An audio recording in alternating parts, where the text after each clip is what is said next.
কক্সবাজারে ভারী বর্ষণে পুরো পর্যটন শহর পানিতে তলিয়ে গেছে। বৃষ্টির তীব্রতায় পাহাড় ধসে নারী ও শিশুর মৃত্যু হয়েছে।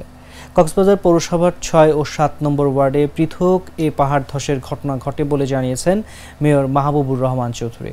নিহতরা হলেন শহরের ৬ নং ওয়ার্ডের এবিসি ঘোনার দক্ষিণ পল্লানিয়াকাটা এলাকার মোহাম্মদ করিমের স্ত্রী জমিলা বেগম ও ৭ নম্বর ওয়ার্ডের শিকদার বাজার এলাকার সাইফুলের ছেলে নাজমুল হাসান।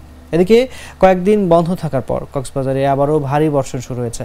বৃহস্পতিবার ভোর ৩টা থেকে সকাল ৯টা পর্যন্ত ৬ ঘন্টায় কক্সবাজারে ১৭৯ মিলিমিটার বৃষ্টিপাত রেকর্ড করা হয়।